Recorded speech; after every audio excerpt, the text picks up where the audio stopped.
Thank you.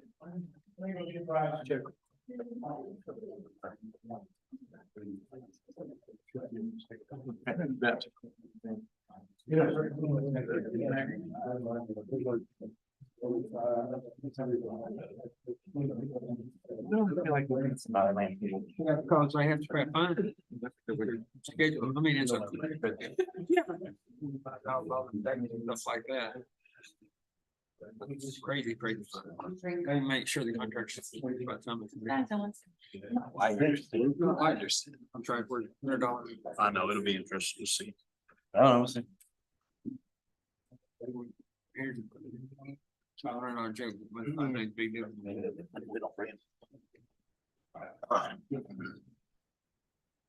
Yes. Brian's here, that's what matters.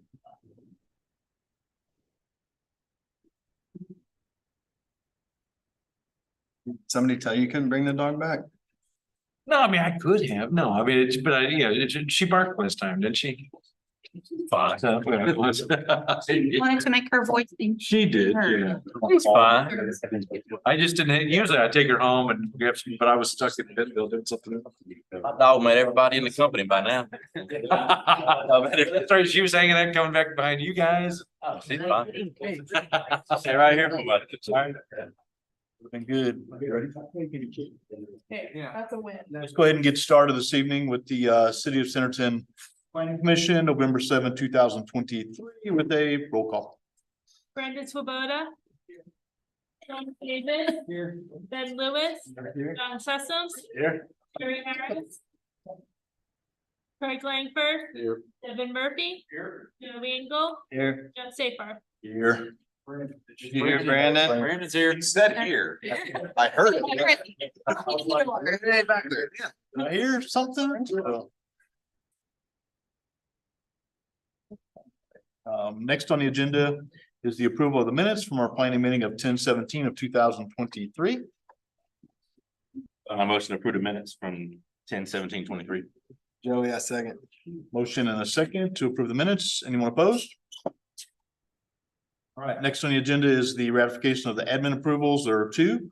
One's a home occupation, online software consulting company. The other one is a track split for Coolman. Are there any questions or comments on any of the admin approvals? Staff actually wants to go through. Yeah, we want to bring up the discussion of the track split. Getting right away. All right, So,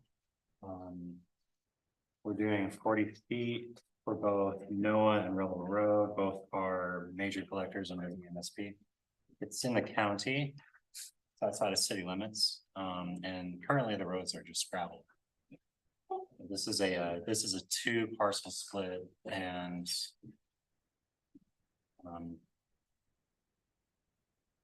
one will be a pipe stem rock, a 30-foot access easement and 15-foot utility easement. anything we need to look at?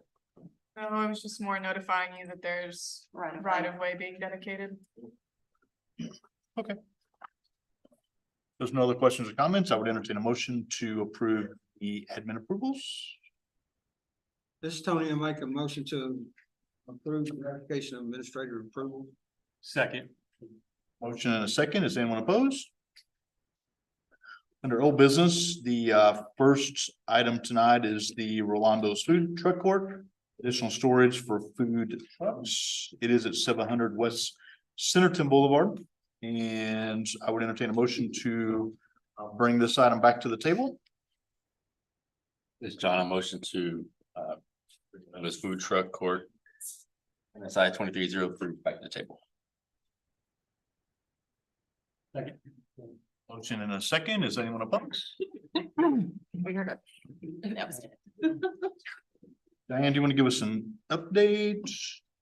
Overview, all the above? Yes, I did include photos in the packet also of what is existing up there as of right now. He is still requesting to add 5 small storage sheds. small, they're 4 foot by 8 foot, located behind the trailers. They also, there is a trailer, a white trailer behind the Asian restaurant that's right when you first come in. That the owner did state was part of a contract that was signed by the food truck owner. They also would like to add a gazebo, which that's the picture on the top left. That's for shade, and also it's like a seating area underneath for that white food truck. Oh, I know, that's. Like I said, this would be allowing them, or they do have just allowance for 6 food trucks. A metal canopy, since you guys first saw this when it was approved, they've added a metal canopy. All right, it's time to go home, I can't talk. Has been added to the site after it was approved. And disc golf targets have also been added in the floodplain, but I did notice the disc golf has been removed. The conditional use was approved for a food truck park back in 8/17. I'm thinking that wasn't 2023, 2022. I had a brain lapse on it. They are, like I said, requesting that they be okay for the metal canopy that's already there. The 5 storage sheds, the storage trailer, and the gazebo. Fire has stated that the storage sheds and the trailer cannot be placed within the drainage swale or within 10 feet of the food trucks. Staff recommends that the food trucks only use the approved storage buildings and not the trailer that's there, because it does look pretty cluttered back there, and no other trailer building be allowed. There are still fences and outdoor storage and freezers that aren't supposed to be located on the plan. You can see it in the photo there on the bottom left. There's 2 or 3 of the trucks that have barbecues back behind their trailers. The applicant, he's working on providing the protection for the grease traps at the front. They are putting concrete collars around them so they don't get disturbed. There should be a photo somewhere of those, yeah, right there. And we are asking that no additional storage may be placed on site, box trucks, trailers, anything like that, that were previously parked there, not be parked there any longer, and they have not been. And that the disc golf target be moved, especially away from Centerton Boulevard, and it has either been moved or removed. So it's no longer there when I went by on Monday to take photos. And that is the report on that. There are still some things that aren't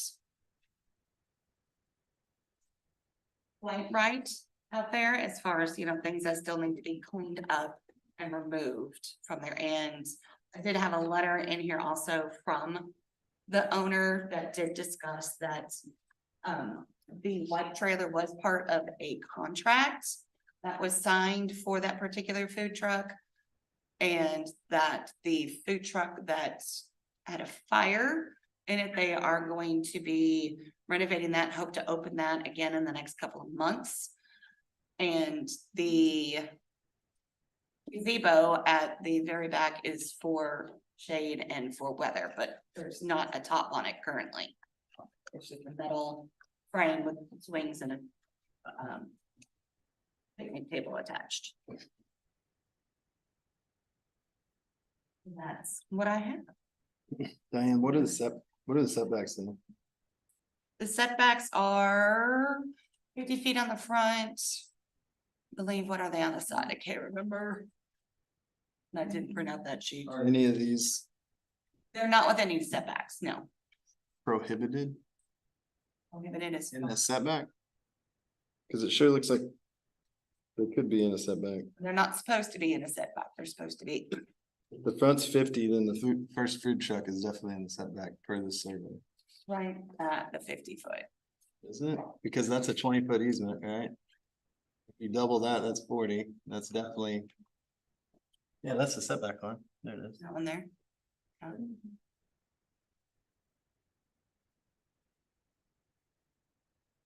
That's what was approved. with their. I was just wondering if the sheds in the setback. How that related to the code. Since they're not a permanent structure, they're portable.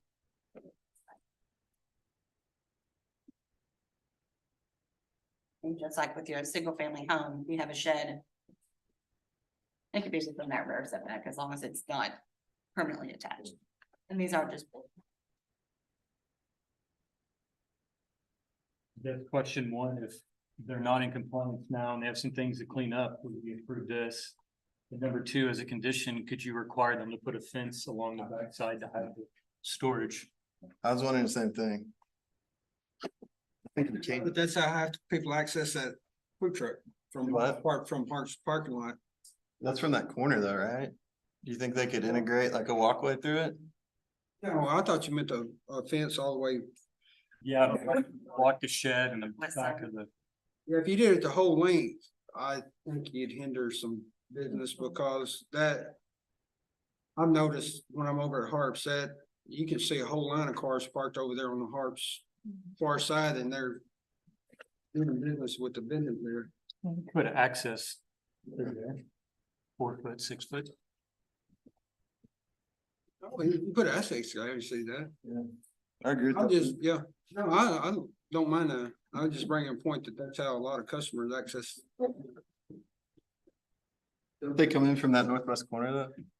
What I've seen, that's. No, I'm I come in. just talking about. south. Oh, you did? You just park, head in and walk over? Yeah, well, that's what I do. Find the best available walkway and Well, maybe they can put some gates or something, on the north and south end. No, I support that. That's, Shouldn't impact the floodplain because it's outside of the floodplain, but how would that impact the swale, Alan? All the parking lot runoff from Harps goes into that swale. It's on this property line. So anything like that would have to be able to maintain drainage. I know when Harps was more concerned, they didn't want the trucks backing in and out. So the trucks were trying to use that. They were gonna put up a fence themselves just to stop access back and forth. So it's one of those things. If it's on their property, you can't stop it unless you start affecting the drainage. The same part. You wanna work with Harps with whatever you do. Because typically we don't allow fences in our front yards, and that'd be in the front yard of Harps. Isn't Harp's front property line to the south? Yeah, so I mean, anything on that front, you can't be in front of the face of your building. Yeah, we were just talking about I think Ben just said on the western side, right? Yes, but that would be again in front of the Harps building, and you can't put fences in front of your front building face typically. The Harps building's like. Is that way back? Would this not be their fence and not Harp's fence? Start running into issues with that, but My neighbor built a house yeah, way back, and does that mean I can't build my fence up to my house because my neighbor's house is too far back? And then I would propose a shadow box for drainage reasons. but I'm just looking at. You're trying to put a fence all the way up in that front. Starts being issues with, again, like you said, access, your site triangles, people turning in that parking. I'm not sure if we'd go far enough to impact that or not, but. I think we could ask them to show it. I just think it's starting to get looking pretty cluttered back there, and then you got storage sheds. Mhm.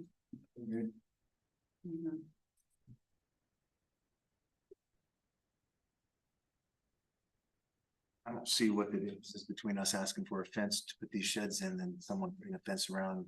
Like Their own property. Yeah.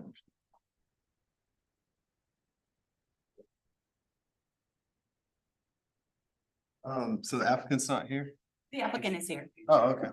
are you opposed to a fence on that side? So future wise, we actually thinking about applying for a liquor license. So eventually we might have to fence it all up the property. We just know there.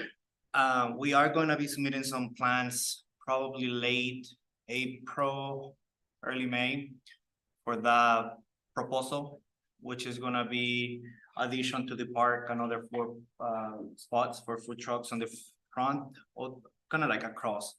And then we're gonna build up a parking lot where it's just grass right now on the floodplain. I mean, I still gotta get with Lorraine to kind of understand how that's gonna work.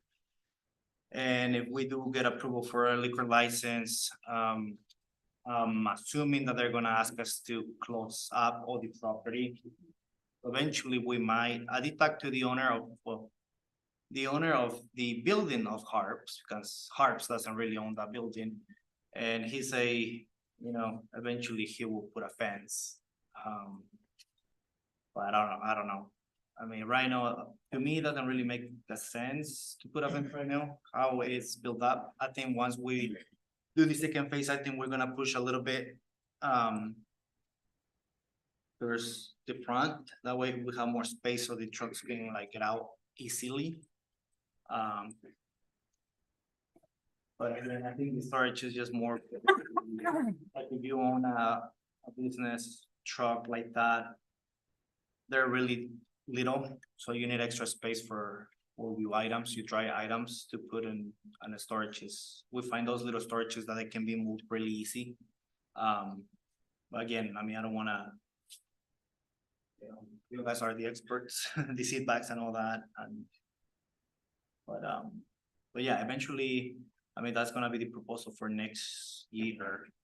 And I know that, I mean, I talked to Lorraine about it a little bit, and she said it's just because of the floodplain. I mean, even if we put any fill on the sideway where you can see all the trees and that's the proposal for 36 for parking. But we'll see. We're gonna go through that proposal and then we see what happens next year.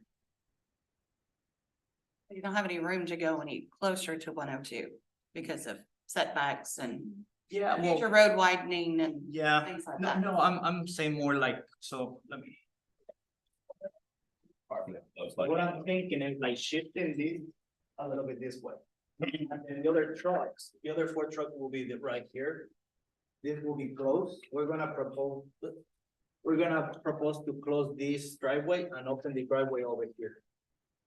That way, this people parking over here and trucks don't drive over here and it'll be like more like a safe. We'll shift this to over here and then the bar will be over here and then this will be sitting. This will be a little shift that way. But. Since you're discussing a fence, anyway, like Ben said, I think it's looking a little cluttered out there and the addition of some more sheds.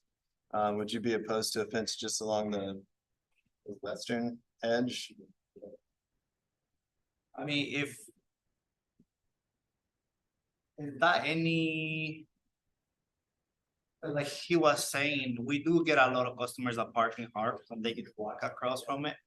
I think we could leave some space, like you could leave a couple panels, open where people could walk through, come in and out. What kind of fence are you proposing? Or even like gate that you would leave open during business Yeah. hours. That too. Walk through. Just a normal board fence. Yeah, I mean, if you want a Fence, fancier one, you can do that too. I wish I have that kind of money. Yeah. I mean, Yeah, I'd be okay with like putting like a gate in the north or south end during business hours. People want to park at Harps and walk over. it will be on my property though, right? Yeah, you'd have to, it wouldn't be on. Those Harps. Yeah. Did that change any setbacks or anything? Does it lose like a feet, 2 feet from the property? No, but like Alan had said, you would just have to make sure that the fence doesn't impact that drainage swale and you still have room for those storage sheds have to be 10 feet away from trailers for fire code. It can be right on. Fence would go on the other side of your drainage swale. Because the slope of the well, I mean, the slope, it's, and we cannot really tell there, but it's. Diane, can you pull up that survey that's attached to you? I would love to, Joey. Oh, I'm sorry. I thought she was doing it. No, she's the driver. Okay. You're on a bad side. So they're on the eastern side of the From the park. swale right now, right? Does their property go to the western side? let's say from the parking lot from Harps, it's probably about 2 feet down to my property, it slopes down. I mean, a fence can be done, I would think, but it's a little more complex. Because of the slope. But it would have to be on your property.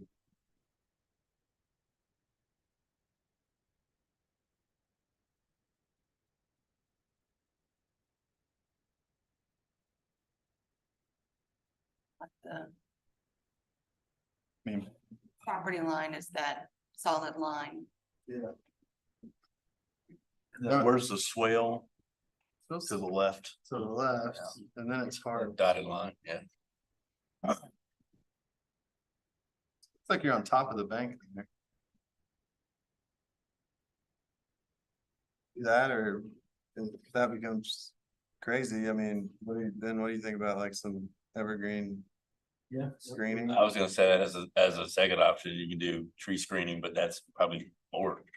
It's probably more expensive than a fence. expensive. Trees gonna be more expensive.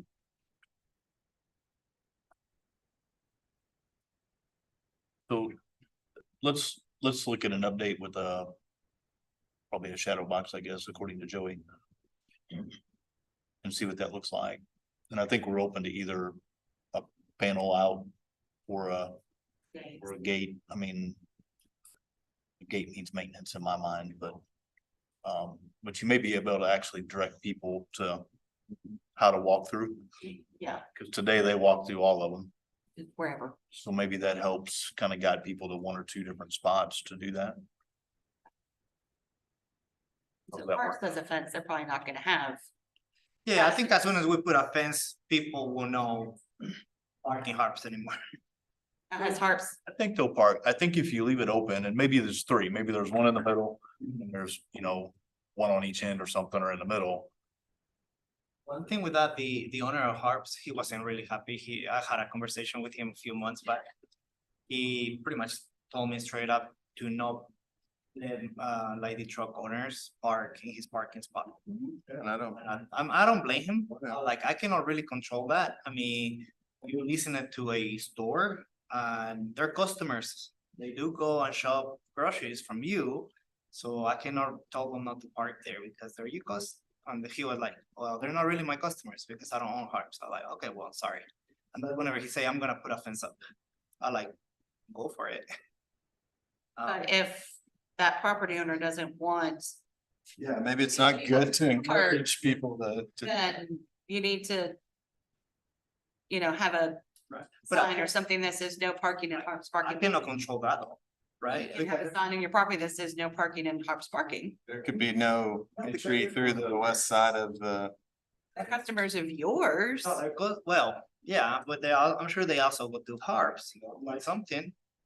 But I mean, if the property owner's telling you that he doesn't want your customers parking in their parking lot, It was like 6 months ago, whenever he was upset because Roy had his box truck parked over there. And if that was mine, whatever, I'm really upset. It's not like talk to him and he had like approval from like a regional from Harps, so like. It's not like you pull up to a building and it says parking. Yeah. We're not the parking, we're not. the Not a parking place, yeah, I don't. Just so we're clear, we're not the parking.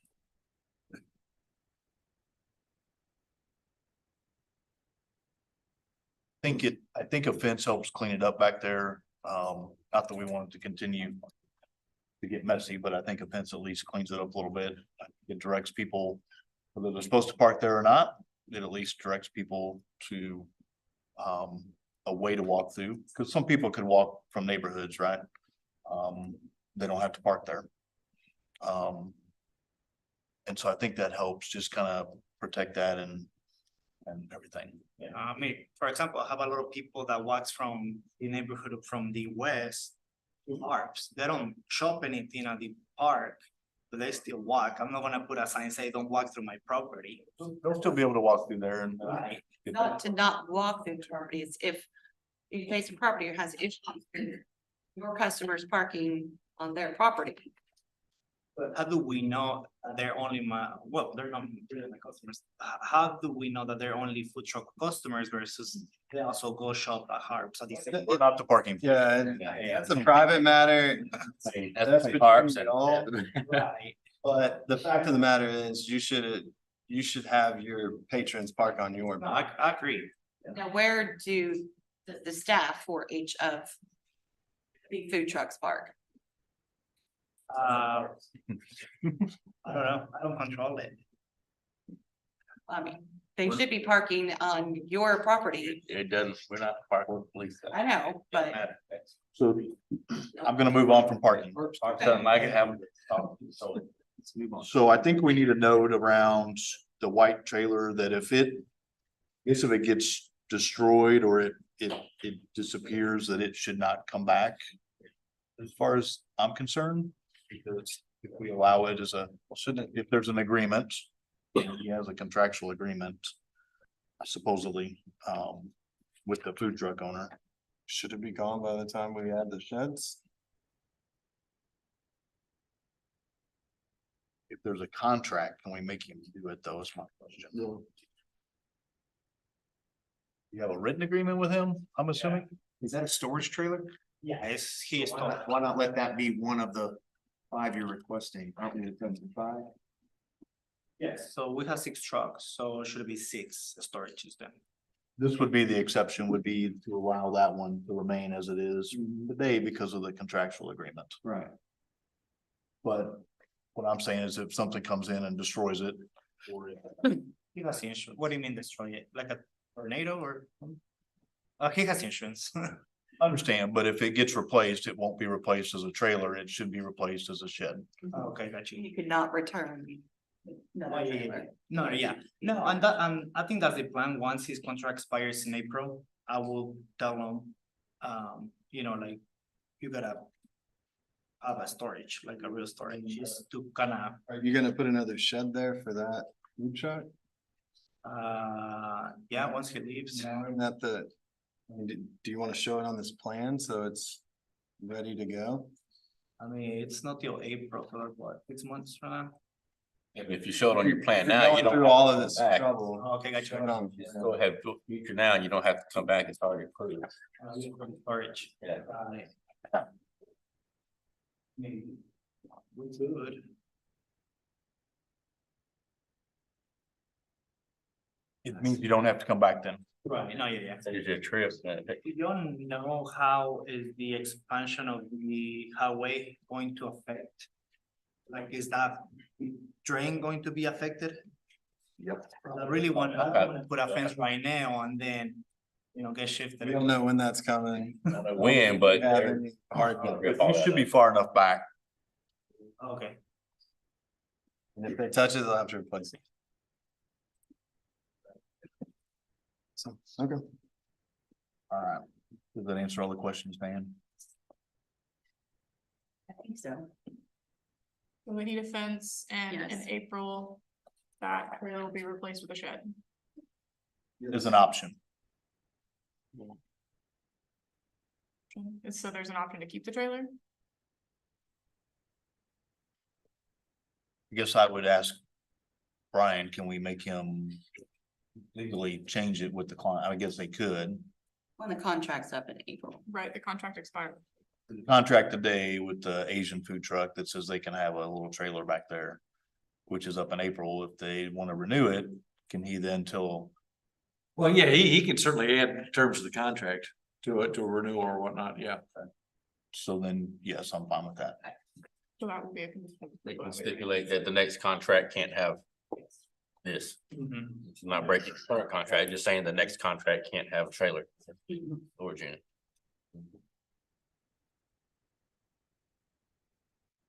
All right. they give a week notice for the Venezuelan and for the other food truck to move all that stuff. I will just move it myself. I did send them an email about it. I removed the other red truck from floodplain. Yes. All the yesterday, so Okay. it's not. I know it was for sale, so. I try to be more on top of them to don't have a mess in there. Yeah, and I'd also check with the fire marshal about the barbecue grill. I know they at minimum have to be 10 feet. I know that, I know that the Venezuelan one, they don't use it. The cameras, they never use it. I know Raul, forgot that he used to use them for just baking the potatoes. So I think they're just sitting there with no use. They need to. They need to go. Be Yeah. removed. Yeah. Yeah, I give them a week notice already, so. They won't be there in a week. With that, I would entertain a motion for the MSI 2303 of Rolando's Food Truck Court, with the additional storage for the food trucks. Mr. John, a motion to approve MSI 2303. With the stipulation of fencing and future contracts will have sheds instead of trailers. Greg, I second. Motion and second. Is anyone opposed? Thank you. Thank you so much, guys. Thank you, Diane. Thanks, Rolando.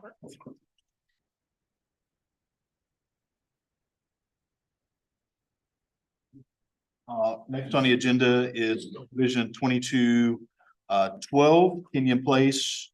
They were not following the tree preservation plan as approved on September 19th. Like to tell us what happened. Jason Ingles with Expedient Civil Engineering. This miscommunication on my part. When the surveyor picked all these trees up, he had marked all the trees with orange flagging. And that wasn't to say that those were the trees to be removed or preserved. That was just his way of tracking which ones he had shot. And so when the contractor called me, I said, no, those are not. I explained that to him. It had been a minute since it was quite busy and did not look at the tree preservation plan. He ended up, from my miscommunication, taking them all out. So what we propose to do, put in our ordinance, like I said, that wasn't done on purpose. I know this city is trying to preserve some of those large growth trees. It was just a miscommunication on my part. What we're proposing to do is put in the covenants, which I've given Diane a copy of the covenants. There's 146 lots. We're proposing to put in one tree per lot, a 2-inch hardwood tree, to replace the 37 large trees that were removed. That's what we're asking this board tonight. And I'll let Diane probably expound on what she's going to say. Don't you have to have one tree per lot anyway? No. No, That's in the landscape code, that hasn't. That's still, it's in the future code. yes. And we're still doing 66 street trees, which those are still in there. Those do have to be planted. Whereas the 146 trees, those will get planted as they build each house. So each yard will get. Is this an R3? Yes. What is the city's or the staff proposal? We had 3 different options for the trees. One of them was to plant a minimum 2-to-1 or 3-to-1 3-inch plus caliper hardwood trees. In addition, of course, to the 66 required street trees. So at 2-to-1, that would be 74 trees. 3-to-1, it would be 111 trees. Or plant 1 hardwood tree of 2-inch caliper per lot. That's what they have suggested. Or per chapter 12.8.10 for our tree board policy, the penalty is a $500 fine per offense. But now, of course, that would give us trees. So those were some of the options. Yeah, there were 37 30-inch caliber hardwood oak trees that were supposed to remain on the site. And I'll just caution, I know the city was working with the 37. The city was working with the developer to allow him to start the construction. Typically, the tree clearing doesn't happen until we've done the pre-con. We haven't done that. No. This, had we done that, we probably would have scaped this off, and those would have been made sure there was fence arrangement. I But think the city is changing their policy from that. the public works director did say that he spoke to you and he said that a grubbing permit was issued with the condition that the developer follow the approved plans. Correct. That is correct. Going to ordinance about the penalty of $500 per fence, is there a cap on that? No cap? So he's talking about 18,500. Okay. But if the city were to, there would be no guarantee, then we wouldn't have to plant trees, we would just pay the fee. Which, if you do 146 trees, times, I don't know, $200 a tree. I don't know what that was out to. Money wise, dollar wise, but that may be more. And I think I disagree with that. I think that needs to be. Lines and Yeah. plant trees.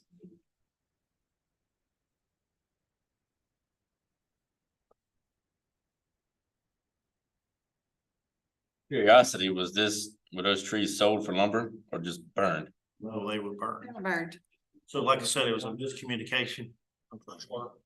The last subdivision I did do, we didn't have tree preservation like this, so this is the first subdivision where this new, I guess, new ordinance has maybe been enforced, or maybe it was passed. Not sure. No, it's not. With Edgewood Estates, we didn't have any tree preservation with it, and that was the last subdivision that I did. You have trees like this on that property? We did have some very large trees on that property. I don't know if they're out in the middle of the lots like some of those were, or on the edges of the lots. They might have been more toward the property on. But I do recall there was a part of the subdivision that was pretty tree covered, and they did have to remove that. So I'll just ask this board to take that into consideration. Moving forward, we know that, the city's position has changed on that.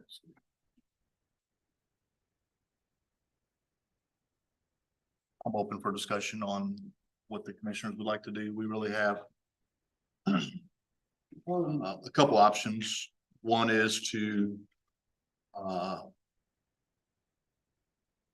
the proposed of 146. There's a penalty question. I guess those are really the two that we have to discuss. So I would start as everyone in favor of the 146 as a replacement. Is this an and or a combo or? That's Let me get that far yet. Let me get that far yet. How's that gonna be enforced? Yeah, that's With what a building permit? Yeah. Protective covenants, what we have, but. Yeah, but we can't enforce that. Can we, The city can't enforce the covenant. You know, I don't know if building would be, I'm just curious with Interested in- these trees, have that opened up for y'all to add additional lots? No, if you remember, they actually Putting it redesigned, on there. They actually- Yeah. they redesigned the subdivision a little bit after our initial discussion around saving them, which is even the more painful part that a lot of work went into trying to do it, a lot of movement and some other things. But now that they're gone, though, I was curious, like, has there additional lots been added now to build? you know, Still, I would have to come back. You have to go through a whole nother, when you see like the lot lines, you can see where the lines follow the tree line, so the trees will be the lot lines, some places. Yeah. So if we technically can't enforce the covenants. Is there a, How can we enforce any of this? That's a violation of code. You can enforce a fine for violation of. I mean, that's my question. So what's enforcement? We can't enforce that one. How can we enforce any of it? we can, It's the mechanism in which you enforce it, Tony. It's not if we can or can't. That's what we're trying to figure out. So the city can't hold up a certificate of occupancy that the tree. I think we can if we put that stipulation on it. yeah, I the don't think, building department won't do that if their building yeah. code is. Yeah. Right. And although, Private agreement, so we can't enforce them. There's just not the communication there for us to be able to do that. I mean, as much as I'd like to have. You know, the C of O held up. I don't think that's gonna happen in the city of Centerton, unfortunately. I mean, the option would be, Mayor Bill's here, I just throw it out here, I mean, do we figure out a cost for the city in the future? Just throwing it out there, we have a public works department, they like to plant trees a lot, I mean, is that an option to, from a? You want us to plant the tree? But then they'd be on private property. Well, we can't enforce it, that's the problem right now. I Have about a trees. The only way you can do it is if you put it on the plans, you can hold the final without a bond. I don't think we want it at the final. That'd be the only way to do it is through a bond. Yeah, cause you can't, too late then, I mean, cause then they're gonna. Well, they're planning on installing the houses or the houses with a bond. It's something to where you can go through. It has to be more than the typical bonds for how long it takes to build 146 homes. So that'd be the only way to do it is to say, do this. But we're not gonna do anything with the bond. That's the reason I was even asking the question. We wouldn't do anything. with No, the I mean- bond, But have the money. With the bond, if we have it, if you don't have them, we can pull that bond to go buy trees and hire someone to plant them.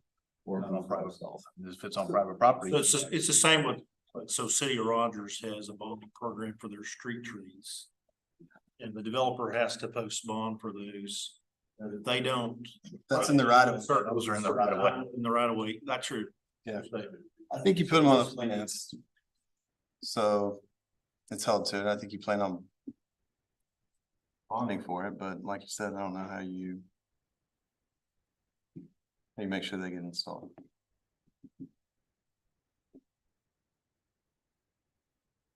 It'd honestly be for the cost and trying to do it would be working with any kind of POA.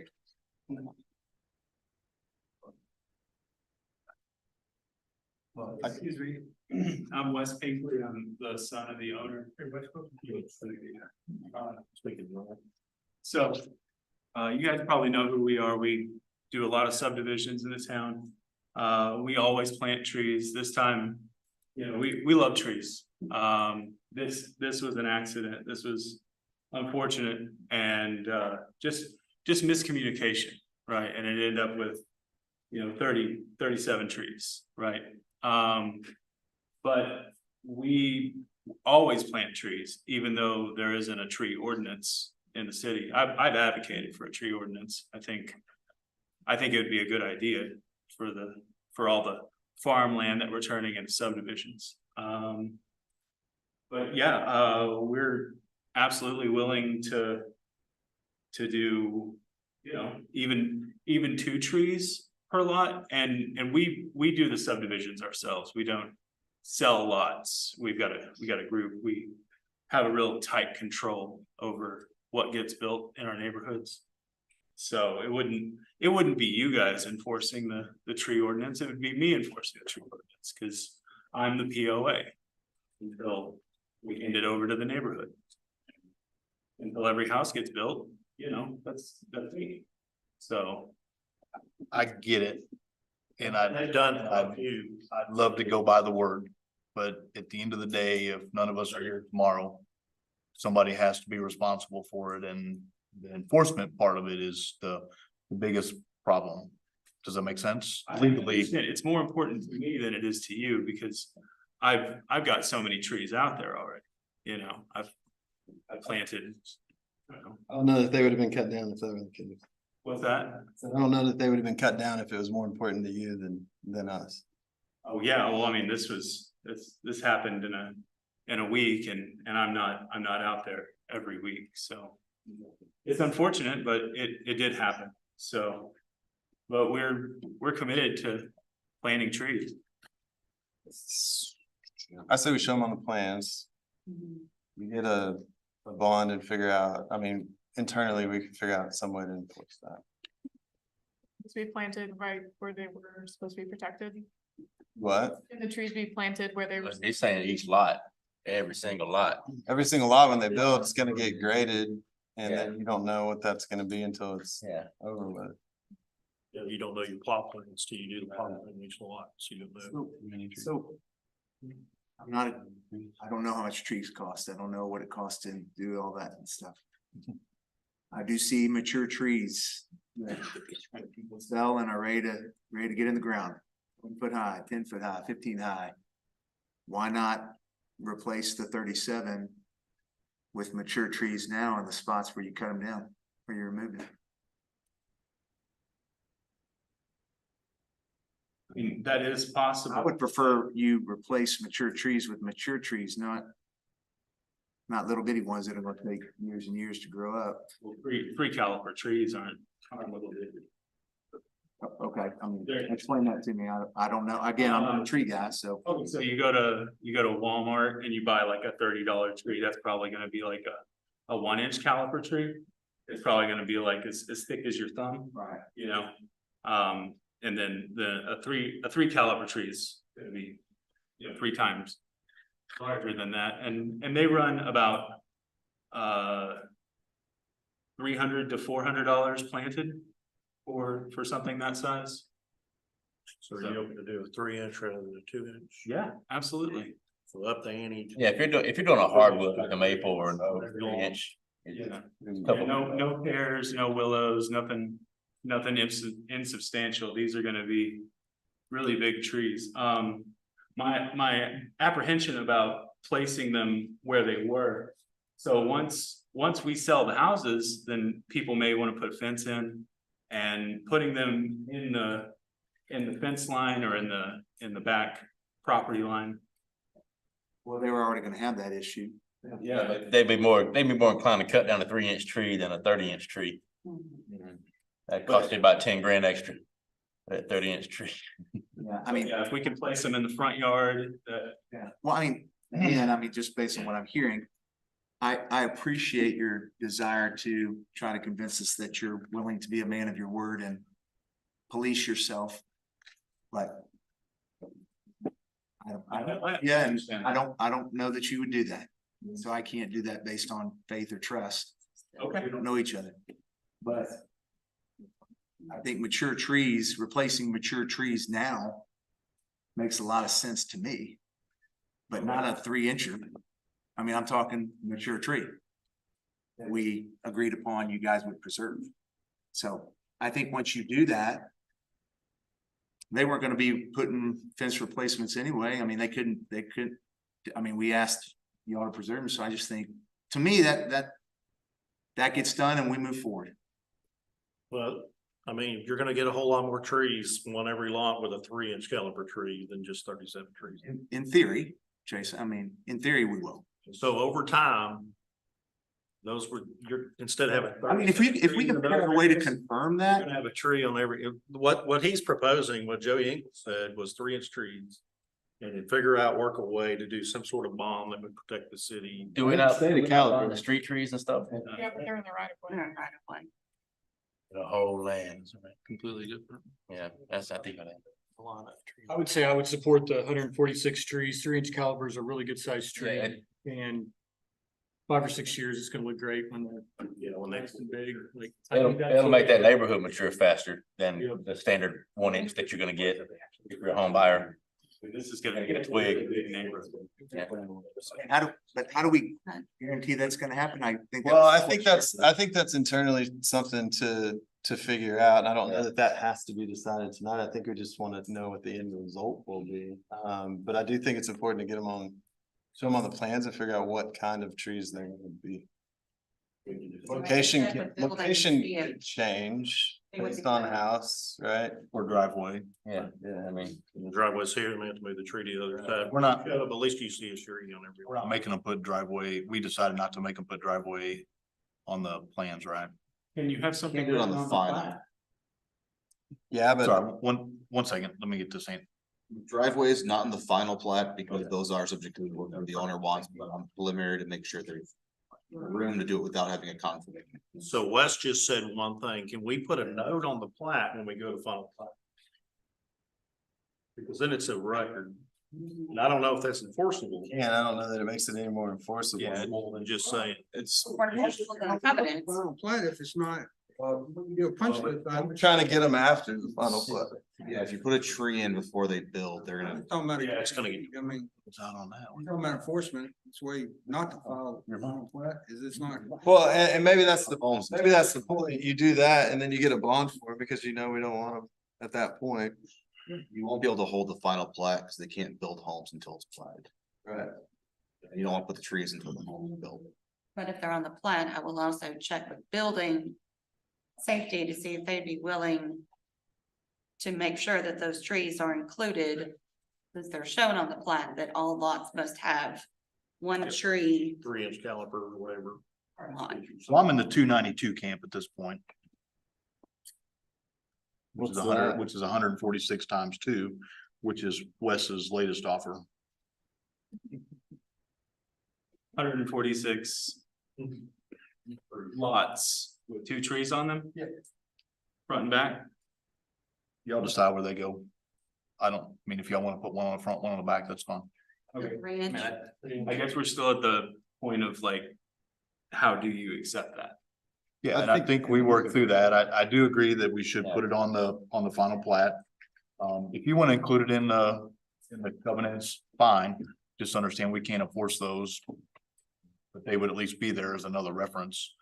And then Brian, I don't know if there's anything else. I would definitely recommend a bond. Yeah. Bond, For the estimated cost.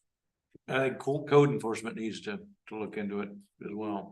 So we may not decide, because if we wait for everybody to decide how we're gonna do this, it may be a while. So The how. I think is- you guys don't want that. So I think if we can come to an agreement on how to correct it as best we can, then some of the behind the scenes stuff can work.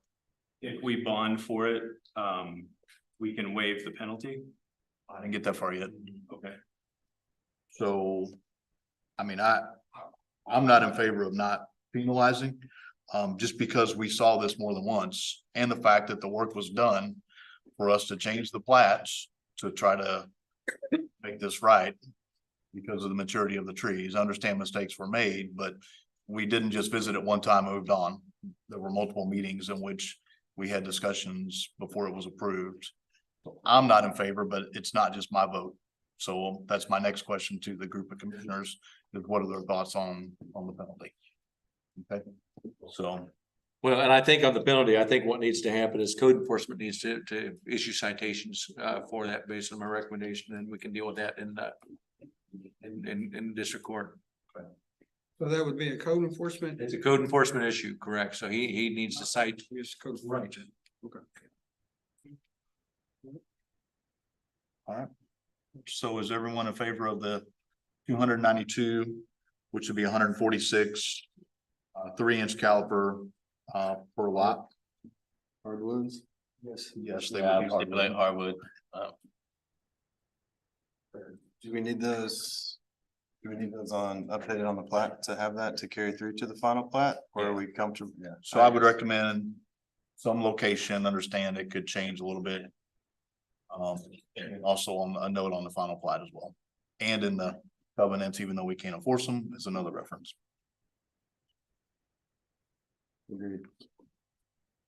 We know where Brandon's at. But anybody else have any discussion or thoughts? If not, then I would entertain a motion for that, with the 292 3-inch hardwood, on the plat, with a bond. I think is what we decided on, right? What is this motion, a plat adjustment? The division replat, what are you calling this? Yeah, it's just revision. Division? John, I'll motion to approve subdivision 22-12 plat revision. To include 146 3-inch caliber trees. I don't know, what, it's 146, right? 292, oh, sorry, double that, 292, Not paying attention. almost got me, 292. 292 trees. 3-inch caliber, bonded, and then the addition of the covenant. All the notes that we had. Shown on. Yes. That's nice. Discussed. And notes as discussed, right? And I'll second that. Motion, and we have a second. Thank you, John. Is there anyone that's opposed? Me. Note that Brandon is opposed, please. Thank you, guys. Thank you. Next on the agenda, under new business, is a public hearing. This is for rezone 2309 Rivera. The request is from A1 to R3 single family at 8544-8525 Bates Lane. It is 3.33 acres. Want to give us a quick overview? What's your requesting? Yeah, we have 3.3. Your name first, please. I'm Gavin Smith, Civil Engineering. I'm joined by our client, Jason Yaco. We are just requesting the R3, basically because we have a really large gas easement that runs across there. So we're basically doing a R2 density unit per acre. In the end is all we can achieve even with R3. The smaller lot requirements for R3, the ability to put a couple more lots in there. And so it's you know, an incremental increase in density from, you know, there's an R2, we're an R1 next door. We're surrounded by A1, but we got R3 outside of us, inside of us, and kind of all around us. Answer any questions you guys have got, or? Eric, you want to give us a staff overview? Yes, they're requesting the rezone 3.33 acres, A1 to R3 SF, medium high density, single family. For the purpose of developing a subdivision.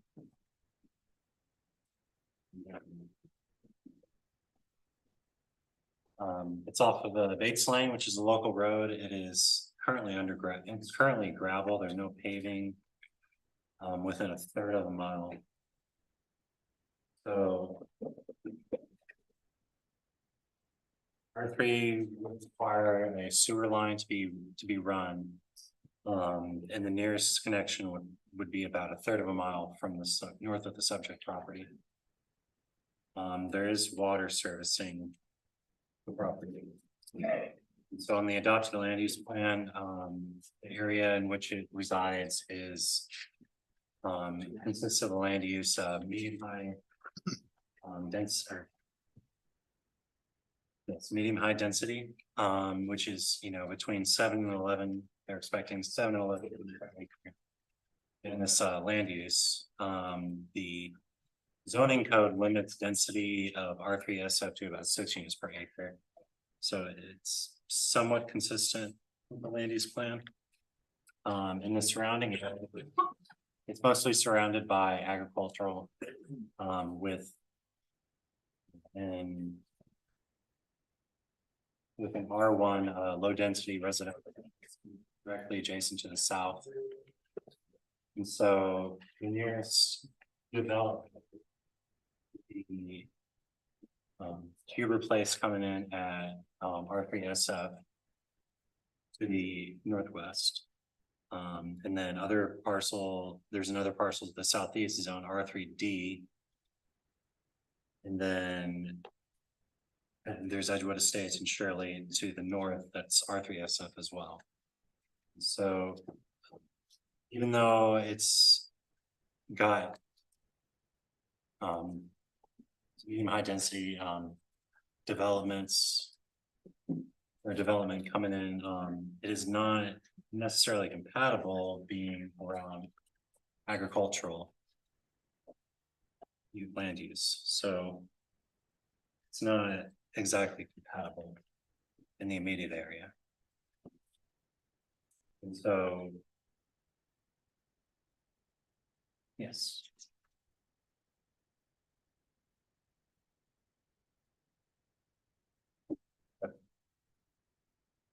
Any questions or comments from any of the commissioners before we open it up to the public?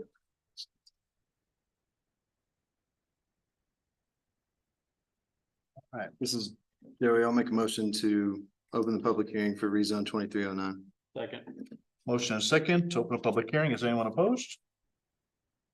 All right, we are now open to the public. If there's anyone that wishes to speak, give any questions, comments, in regards to the rezone 2309 from A1 to R3 single family. We'd ask that you come to the front and state your name, address, and then your questions or comments. My name's Andrew Bauer. I'm one of the two owners adjoining the property to the north, and I guess I'm also having to represent the second owner to the north, Miss Hull.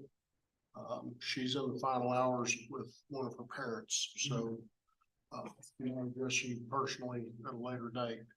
But we basically have three concerns. The final one, I think you've already hit around. The first one is this is being plopped down in an area that right now is surrounded by larger lots. Can you hear me? Okay. And it's gonna be fairly high density. I understand we're looking at probably 12 lots, very small setbacks. Do we have the capability to bring this map up just a little bit more?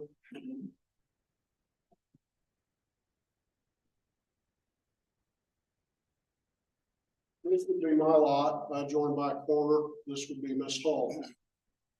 If I remember the paperwork right, you're looking at a 20-foot setback for the backyards on the houses. This is a barbed wire fence. We both value some privacy. He would prefer that a privacy fence be built rather than leaving it piecemeal for the eventual property owners to build when they see fit. She's also worried a little bit about safety of any children that may wander onto her property. I think her thought is having a physical barrier there will ensure that. It would also help with noise reduction, I'm sure. The final concern that you already hit on is you're moving into an area out there that has little to no infrastructure. 2 years ago, Huber Road was expanded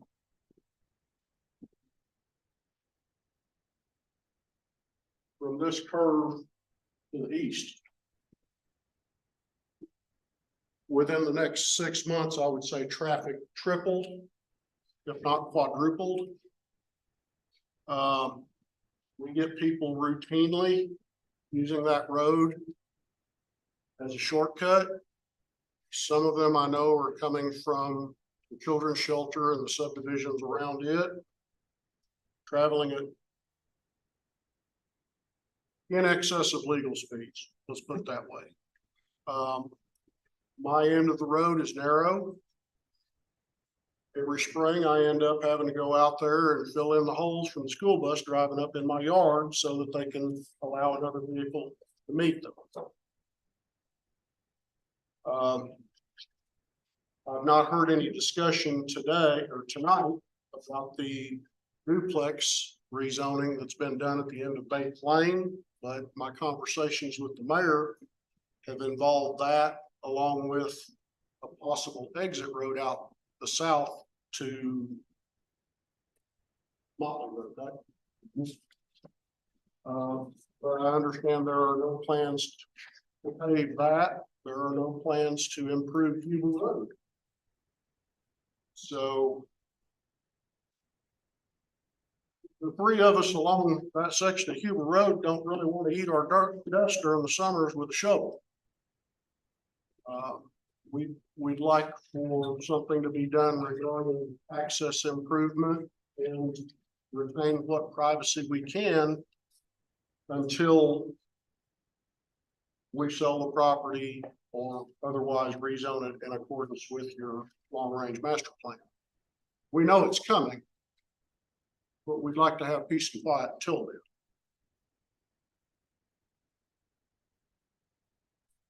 Thank you.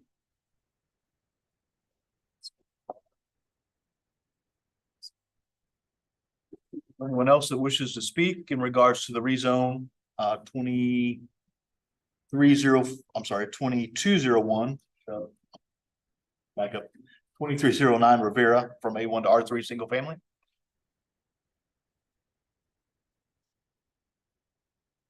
And third and final call for anyone who wishes to speak.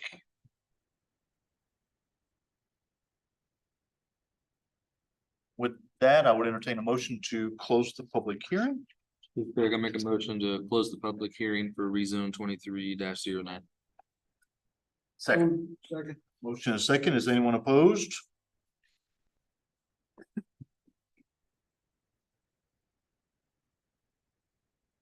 Any questions or comments from any of the commissioners before we go through what we need to consider? So, curiosity question, the R3D and the R3 single family to the south, is that not a proposed road? Or is that just a? There's one on the east side of it, of the R3D that splits the R3 SF in half. Gotcha.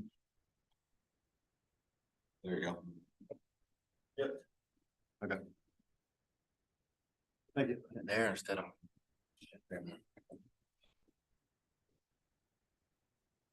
You live over here. We probably approved it.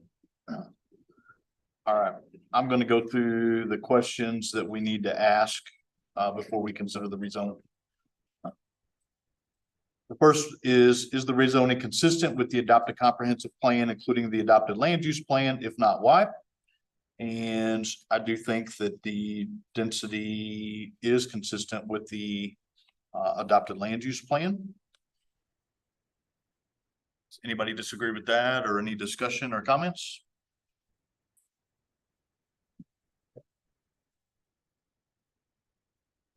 Is the proposed rezoning compatible with the surrounding area?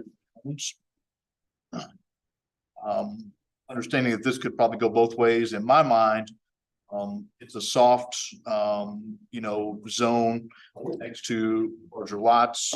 In my opinion, it is compatible. The request was made from a resident to possibly help soften that even more.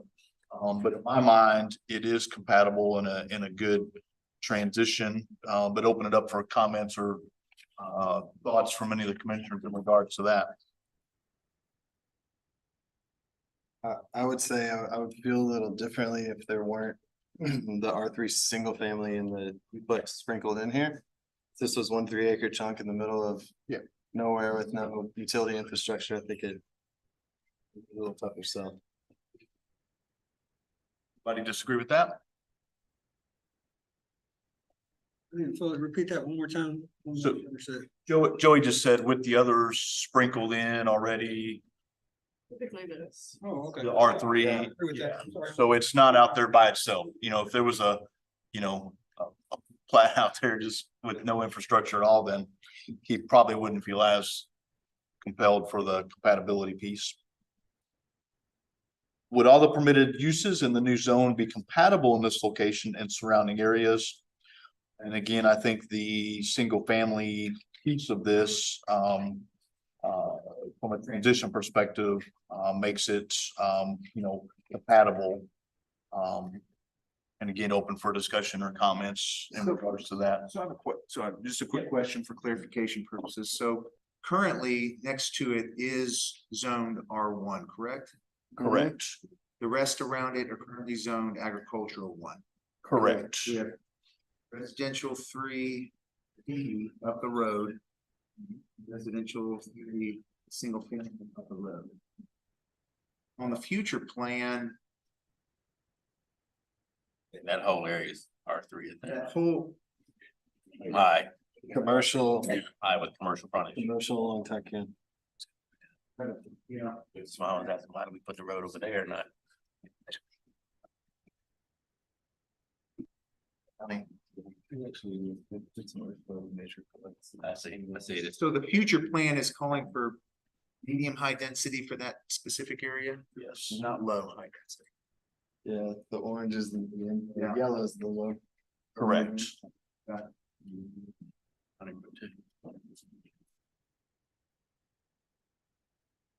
Just to their border right there in the intersection, you got the high density too. Okay. Thank you. Next, would the rezoning provide a benefit to this landowner but not be considered for other similar properties in this area? And I don't think it provides a benefit to just this landowner. We would go through the same process for each one of the properties that are in this area. There's no exceptions that are being requested or asked for. Does anybody disagree with that or have any discussion?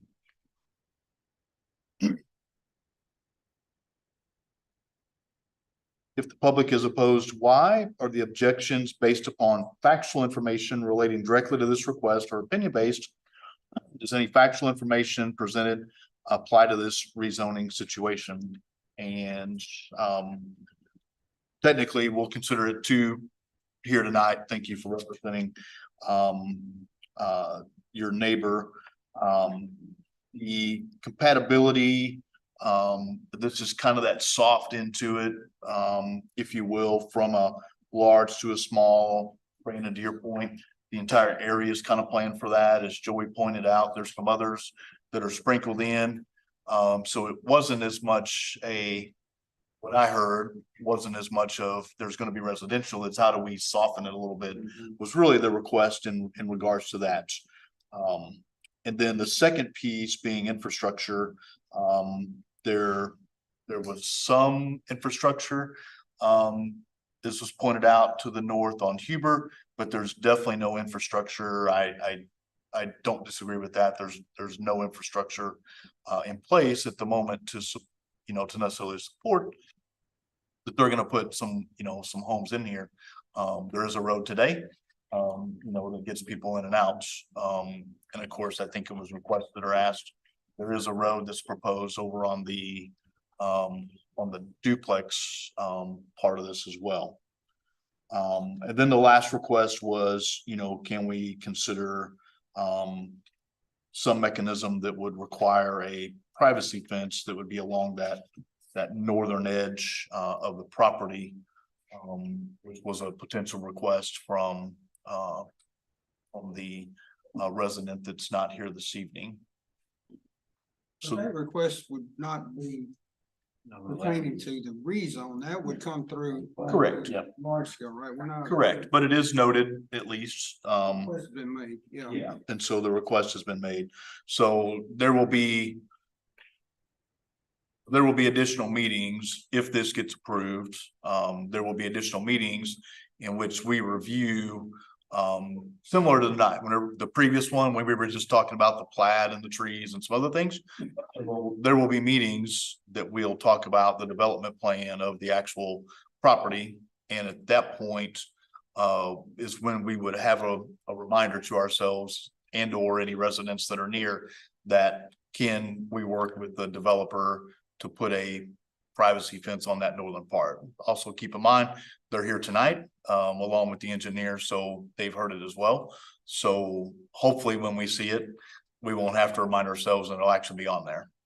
Okay. But duly noted, and thank you, Tony, for reminding me of that. Any other questions or comments, thoughts from any of the commissioners in regard to this rezone? So I have a couple questions. So the staff is saying item 193322 are not consistent.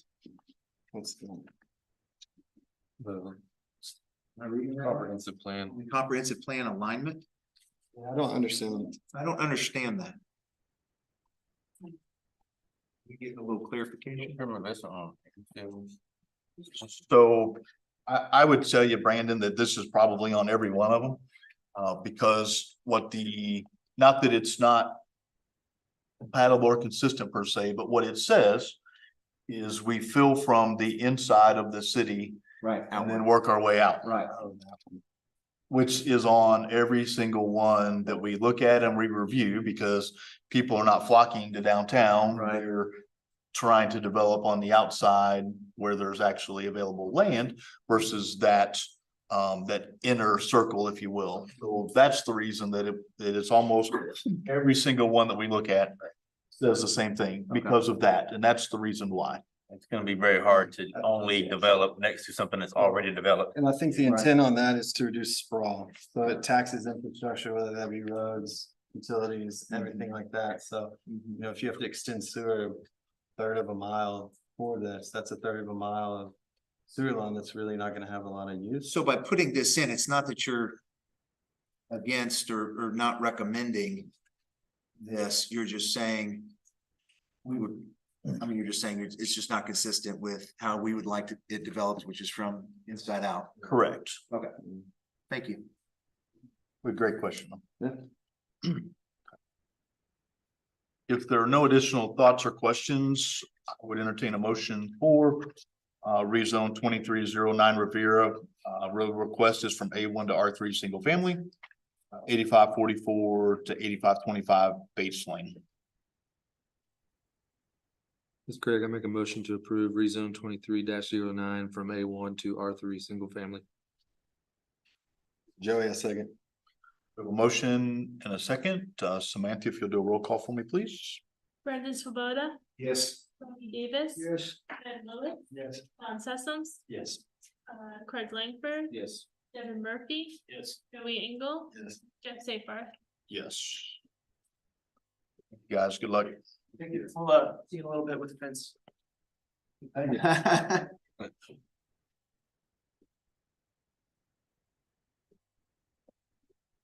All right, next on the agenda is Development 2201 Pomeroy Place Apartment Expansion. Request for 6-month extension. Oh, sorry, I'm sorry. It's one of those nights, I guess. Vacation 2304 D3 Builders. Request to vacate 10 foot of a side yard, utility easement 1400 LeChesney Drive. It is zoned R1. It's lot 27 in Versailles. You want to give us a quick overview of what you're requesting? Yes, my name is Dan Cole, Sanford Engineering. What we have is for a vacation of a 15 feet of or 10 feet of a 15-foot side utility easement and drainage setback to be able to construct a driveway and retaining wall along that side. So I think coordinating staff, like the main issue was make sure we made way for drainage in between the lots. And in this particular case, the current lot owners for both the lots in between are the same. So coordination between that is not an issue for hanging out. Kayla? Yes, so this is a lot in the Versailles subdivision. It's lot 27. This is lot 27. This is lot 26 over here, which they own both of them. So setbacks were all dedicated as utility and drainage easements in Versailles. So it's 15 foot on this side and 15 foot on this side. They're wanting to vacate 10 feet of that 15 foot to build the driveway right here and a retaining wall for the driveway, which leaves 5 feet on this property. And then the biggest concern with this one was the drainage, because at the back of these lots is a huge drop off that's where it all goes, the drainage. So Alan said that if there's still 5 foot on this property and 5 foot on the other property graded as a 10-foot swale, that would carry the water appropriately and that there wouldn't be an issue. I did talk to all of the utilities. I guess this part of the report didn't get updated, but Carroll Electric has since said that the transformer is over here somewhere, is located within the front setback, not this side setback, so it's far enough away that they're fine. Brightspeed said that they have lines that looks like really close to the road. Yes. So they don't have an issue with this vacation, just if any of their lines get damaged, the owner has to pay that expense. Other than that, there weren't any concerns regarding this vacation. You gotta watch Barry. He picks a lot of driveways to put retaining walls on. It's the challenging ones.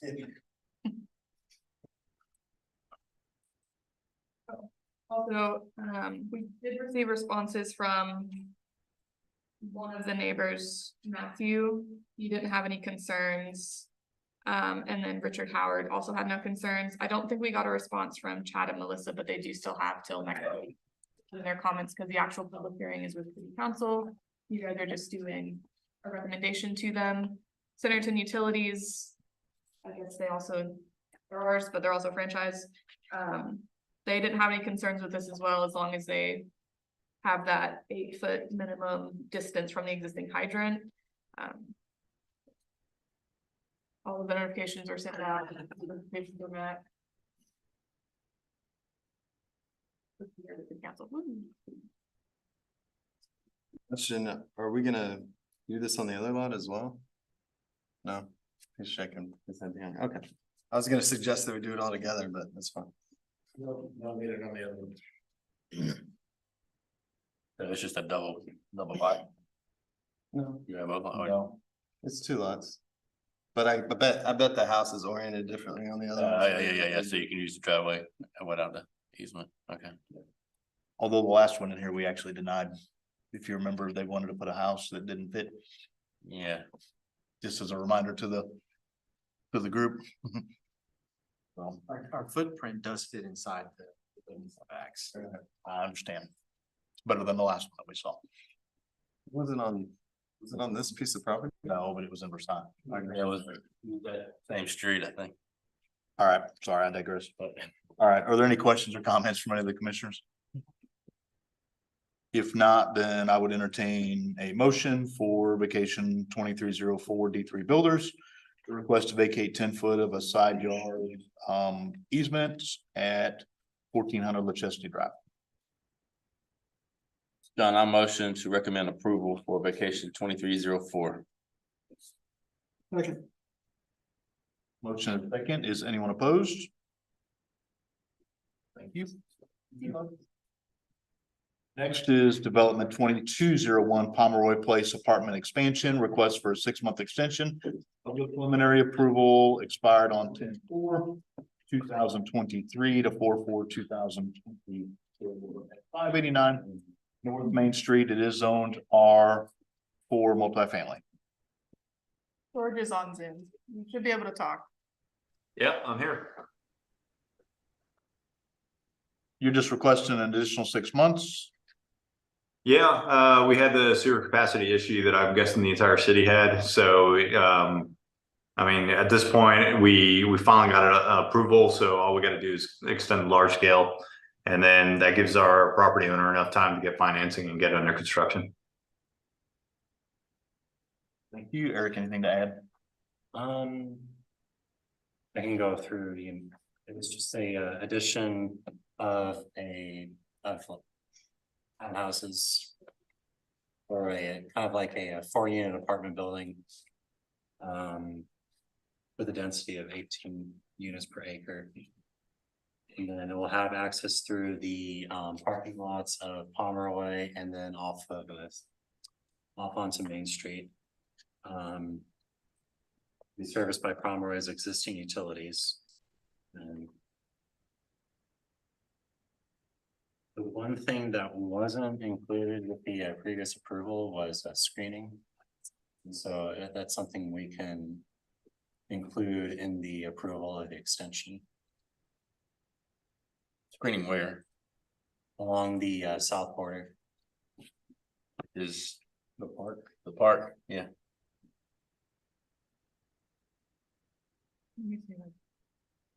That's something you are all interested in.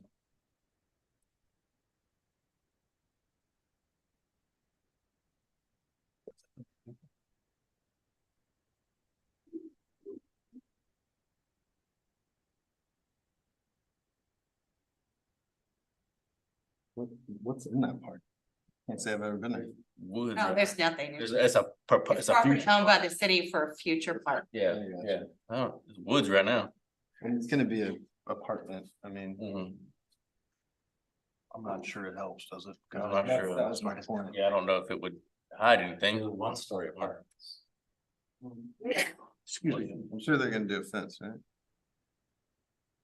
Is it George? Do you know if there's any intention of doing a fence on that south side? I don't know. I mean, I actually have not talked to the property owner on this thing in quite a while. So, I don't know. I know there's an existing fence for the other segment to the left. I think you can see the fence line there. So he may continue that on.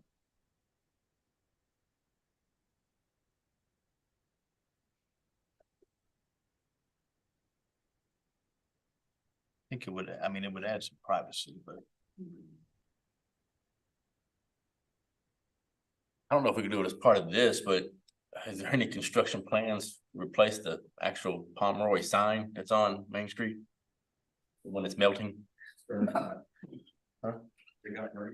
Yeah. I mean, could that be part of the? It's already been preliminary approved, but we can ask that be added with the extension.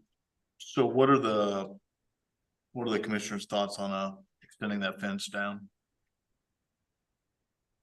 Yeah, I think I mean, I think it'd benefit residents more, you know. I'd be willing to bet they're gonna do it anyway, but. Okay, so let's include the fence. And then I don't know what to do about the sign. I don't know, I don't want to make it part of this, but would George, when you talk to him, you might ask about the sign. It seems as though it's been burnt or something. I can ask him about the sign. I mean, I don't know anything about it, but I just want to kind of point out that this extension requirement was not our fault in any way. The only reason that we're actually asking for the extension is because there was no capacity for Centerton Utilities, and we were not made aware of it when we first went through large scale. So I understand you guys want to add stuff to it now at this point, but in my view, it's a little unfair because it seems to be that, you know, we wouldn't be here today if it had not been for issues with the city of Centerton's utilities. Hey, George, when does your permit expire? Which permit? Your approval? The health department approval? Nope. Your city large scale approval? Oh, that expired October 4th, I think it was. Yeah. But we've been talking to the city on this one, and they are aware that this was not our fault at all. It expired. When did we receive the request? Back in July. Oh, in July for the extension? Yeah, it took about a year for the city of Centerton Utilities to get something that Arkansas Department of Health would approve in order for even. We're aware, George. Okay. Mary Beth. And I just want to add, I can kind of concur because I go to all the water sewer meetings and they're just now getting underway, getting some of these agreements out to get this work done. Well, I would just come up and maybe make a recommendation. It says 6 months, you might want to make it a year. Reason being is because, like I said, they got multiple jobs they have to do and they just put the first bid out for the one downtown. I was under the impression when Malcolm came to talk to us that the projects just needed to be approved through the health department. They gotta be approved and they have to be completed. They have to be completely. They have to be done. He might say something different because he goes, but no, they have to be done before, you know. Gotcha. And they're in process. They're just bidding it right now? It ain't gonna be 6 months. a month ago. Okay. They just got the approval like what, late September. So yeah, let's do it. So I mean, I was just. Maybe. So 1 year, no fence. Is everybody good with that? Yeah. I'd entertain a motion. They only asked for 6 months. We're gonna give them a year. We're not gonna change our minds in a year or in 6 months. I'm gonna give them a year. We'll just save everybody the pain. We're gonna be talking about a fence. They'll come right back in 6 months. Anyway. Back in a year. I'd entertain a motion for that. I'll motion to approve development 2201 Pomeroy Place apartment extension to 1 year. Only a second. Motion is second. Is anyone opposed? Next on the agenda is development 2207 Splash Car Wash. They're requesting an 8-month extension of preliminary approval to expire on 11/15/2023 to July 15th of 2024. Eric? Lee Tanner with. Okay. Well. All right. Anything specific that y'all want to tell us? Just, I'm gonna jump in first. Tanner's listening. I think he's a little bit under the weather. What's your name? Philip Lewis Engineering. So this project was paused primarily because we had multiple other ones for the same owner under construction. We just opened the second one in Bentonville that's been open. Thanks, Joey, for there. So and all the other, but at any rate, they're ready for this one too. This one and one in Farmington, we're gonna get started back up. They both have approached the year, so we're asking for extension of both.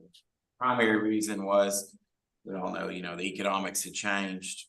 So they're gonna they had value engineered some of the building components and try to save some money. And also they actually own and maintain all their facilities and have their own installation crew. And they got overwhelmed because we had these up here, some in Central Arkansas, and they were trying to get them all opened. And they've got good people, but they got a little crunched on manpower. So they said, slow the hose down just a minute. So that's what got us here. If that matters.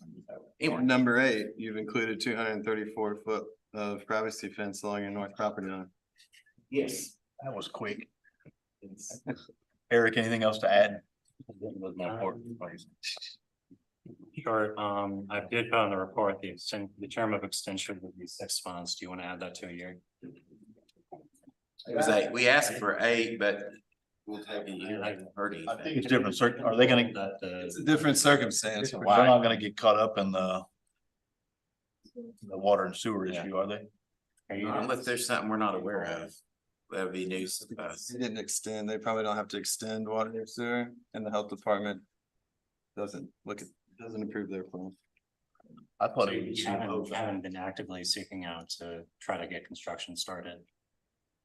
Currently, they're in the process, we have plans, we just, they've reenacted and kind of made some different decisions on which contractor they may or may not go with based on some of the ones we just wrapped up, so. So you're all okay with 8 months? I'd say we give them a year. Yeah, well, we appreciate it. You never know what's around the corner, but thank you. All right, if there's no other questions or comments, I would entertain a motion for development 2207 extension. Tony, I'm making the motion to approve development 2207 splash car wash for 1 year. Second.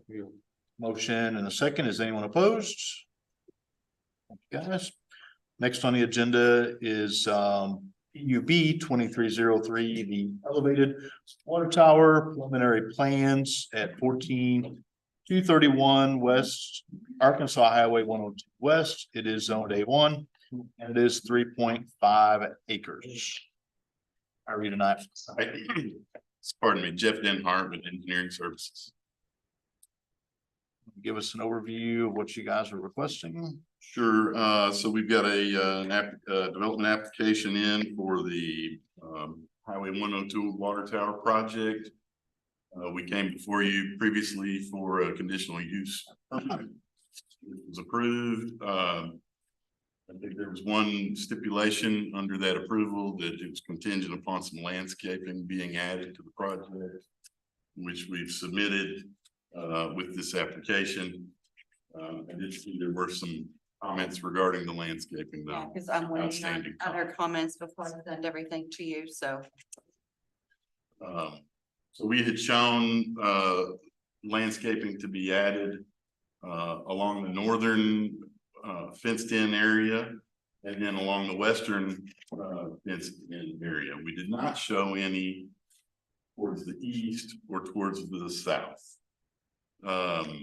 What's not shown on that plan and maybe led to some confusion along the southern property boundary, not on the fire station property, but on the neighbors, but several dozen very mature pine trees.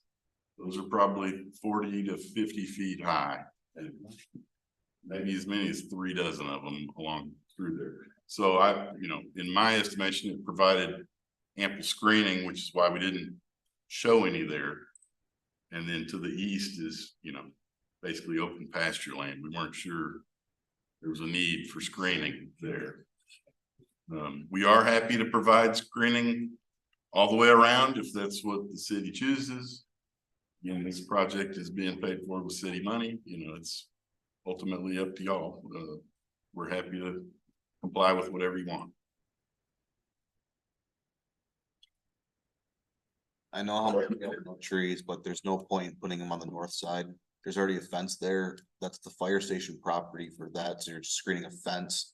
It doesn't screen it. And with the future expansions for the fire station, I'm timid for them anyway. They're real canopies.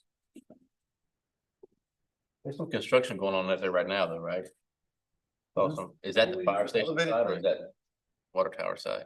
For the water, there's been some drilling on site. Geotechnical engineer coming out and did some drilling. Yeah, I'd say that water tower had several $1,000s in testing of the soils to where it is foundation design.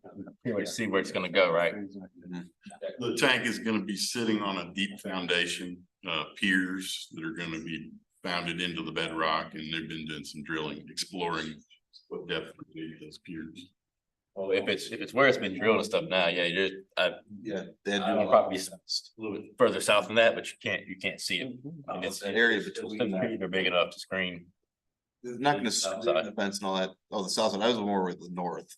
Yeah, the south side screen. Expansion on that, those trees will end up being removed. Would be a fire hazard.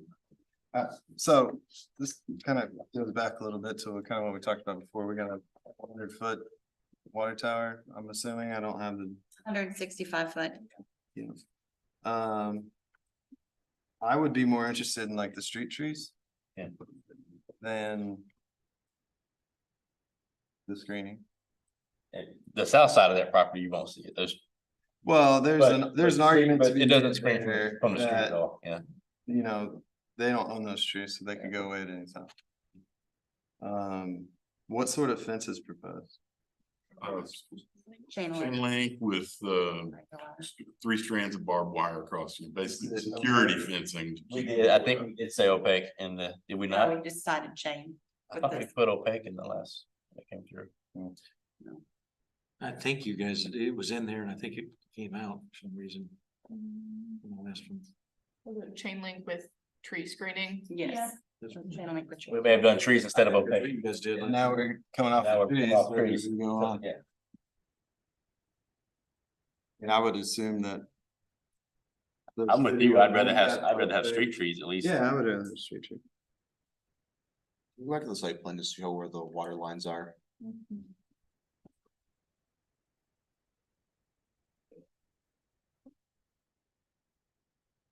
We have the grade.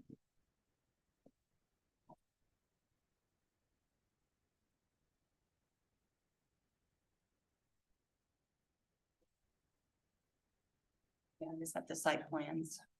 Is there a building on site for like skating or anything? No, all of the associated equipment will be inside the column of the tank. Pumps, control panels, that sort of thing. A backup generator? There will be a backup generator. It'll be outside though, right? That's correct. That will be outside.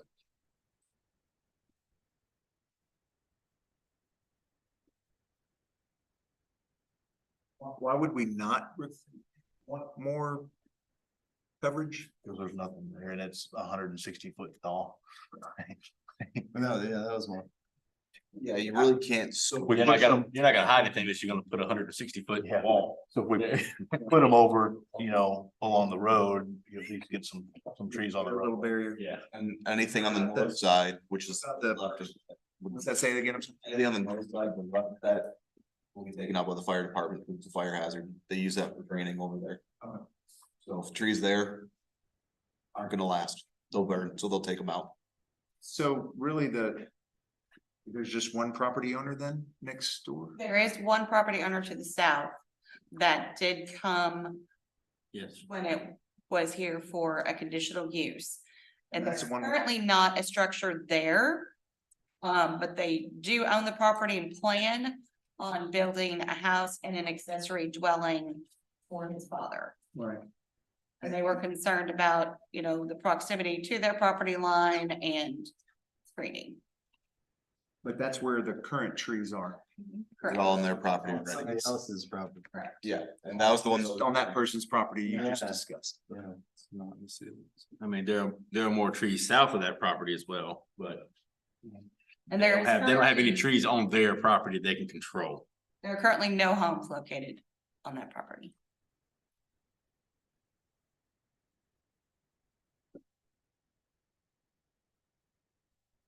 So this property here? Yeah. This All is, ag. So there's property owner here, and there's property owner here. It looks like. And the tower's going here. Correct.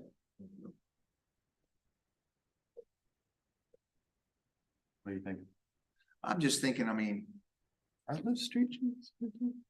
Those trees are existing street trees, Okay. showed on the plans. They're along to Highway 102. I didn't understand what you said earlier. I didn't understand, Alan, when you said, like, so the back, the property. So they show trees on the north side, those 8 trees, but fire department will remove those because they use that as training right there. Oh, I see. So because that then be fire hazard canopy over top, Right. and then you're screening city view on the city property under city property anyway. The people you're protecting are the same people that are installing it. So you're screening my own property from my own property.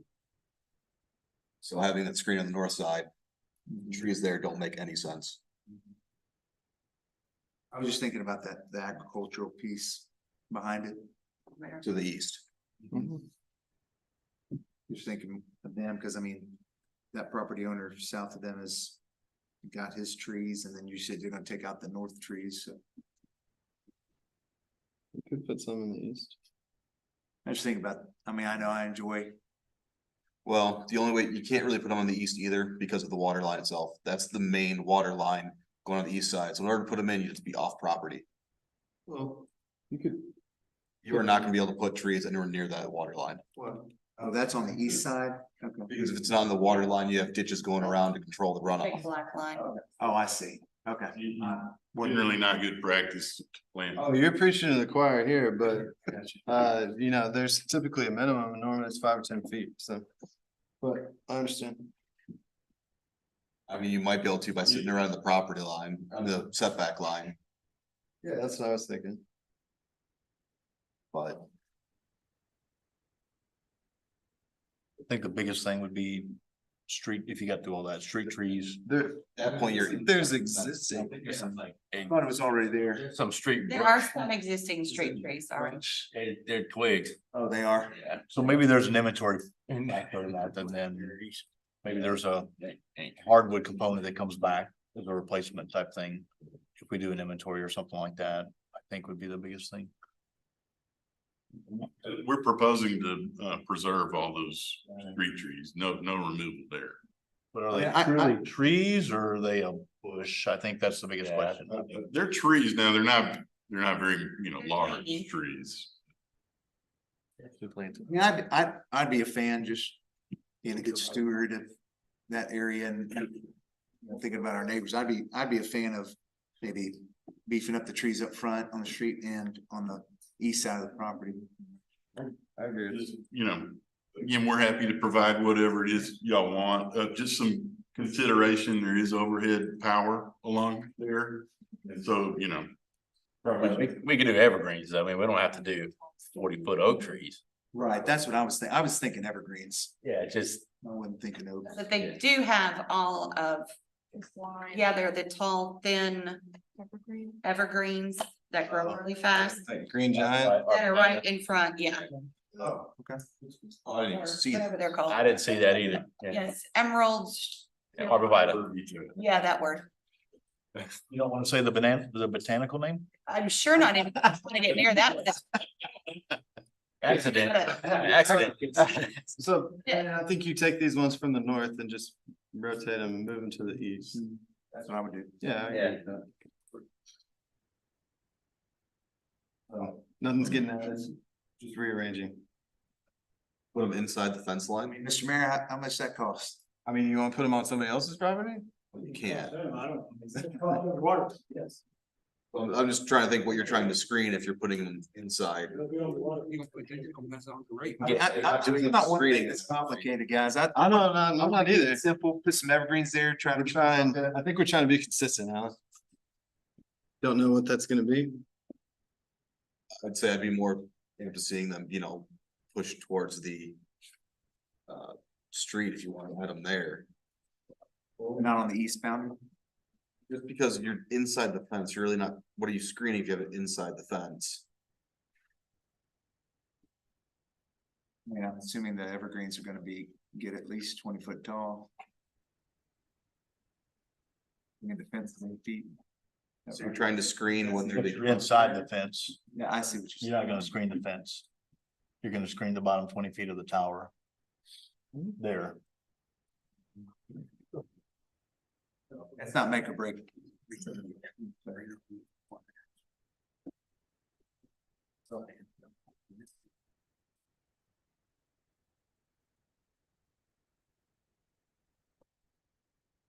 Okay, so we're keeping the emerald, Yes. whatever those are, On the west, yeah. on the west side. Adding more street trees. I would inventory the ones that are there. I don't know that those are actual trees there. Those are, Shrubbery. Right Yeah. there.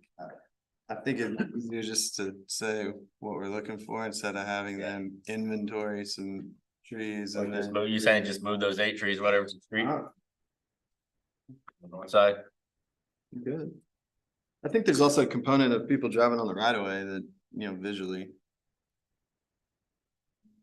How about we redistribute the trees along the northern property line? Within the site and along the right of way frontage.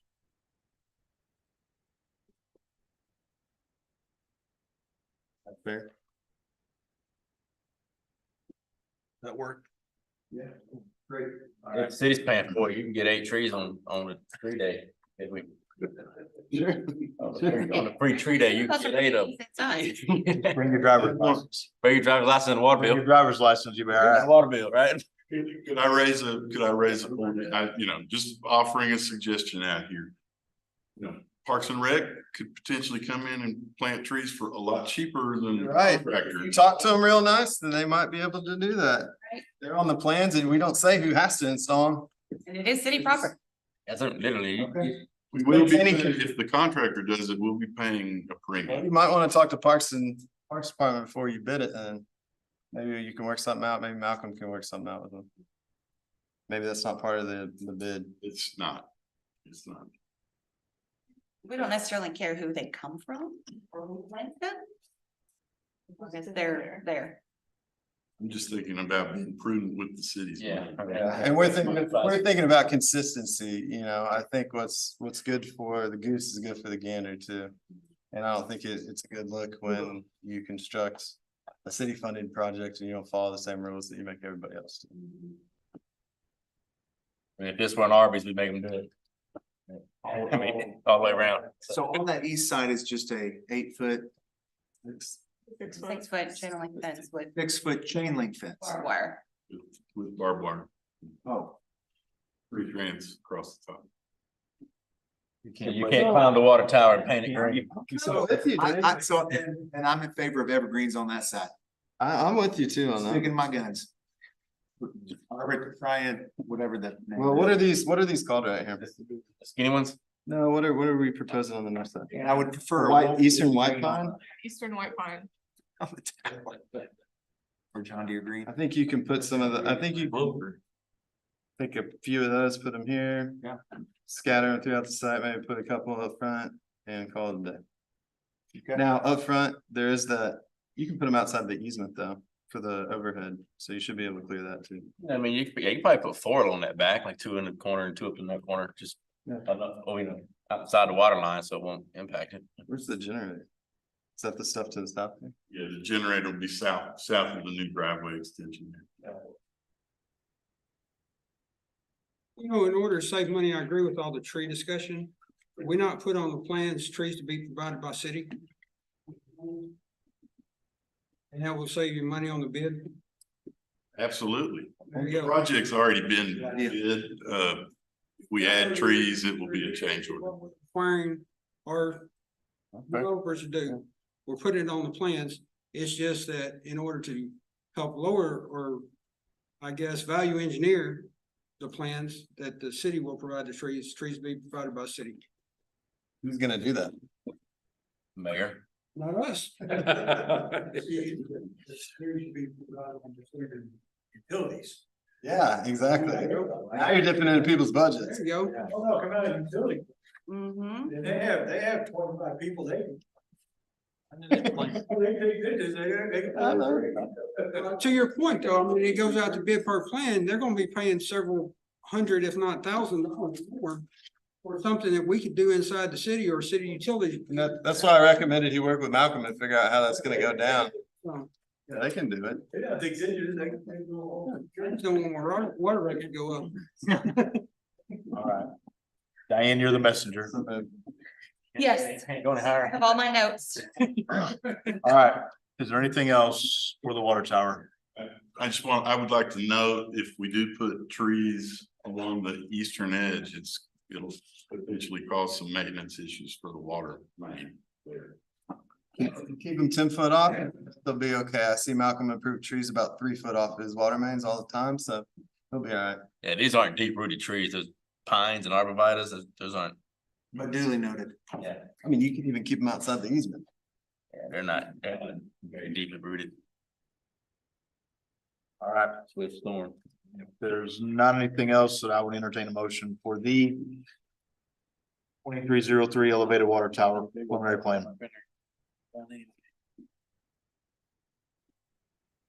This is Joey, I'll make a motion to approve PUB 2303 elevated water tower. Keeping the evergreens along the western side and redistributing the eastern white pines throughout the site on the east and out along the western right-of-way frontage. John, second. Motion and a second. Is anyone opposed? All right, thank you. All right, next on the agenda is the approval of the 2024 submittal and meeting calendar. I didn't see anything as long as staff is good with the fact that it's on the 2nd of July, I think, Yeah, which that was agreed last year too. didn't we can't. I think we either canceled that one. Didn't have very much. It wasn't because we couldn't be there, right? Yeah, it was because it was on it. Yeah. Yeah, and then the fact we're a day after Labor Day, so this is just planning and coordinating is the biggest thing for staff. Was my only two comments, so. Is there anything that y'all need to tell me about it other than that? I worked really hard. You did a wonderful job. Pretty, I didn't say it was What I hard. got. Thank you for having it ahead of time. Oh, do you need a motion? Hold on. Oh, wait. We need to change the 2023 to 2024 in the top left corner. Oh, I already did that. You guys just didn't get that copy, but it's. Oh. Devin brought that up. He was just too shy to say it. They're the correct. All right. You don't need a motion for that, do you? It's not gonna hurt to. Yeah, just go ahead and. All right, I will entertain a motion to approve the 2024 submittal and meeting calendar.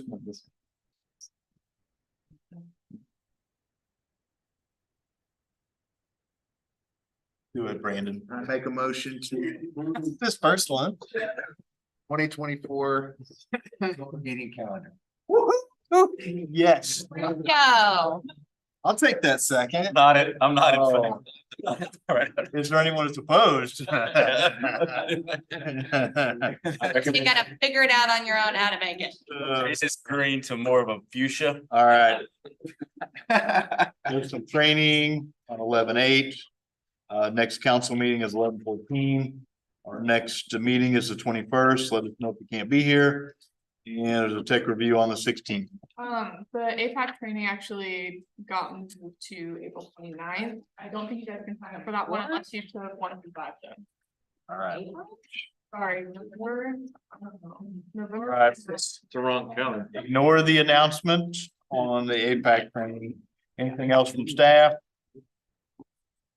Anything else from the commissioners? I would entertain a motion to adjourn the meeting. Second. Motion and a second to adjourn. Is anyone opposed? Thank you.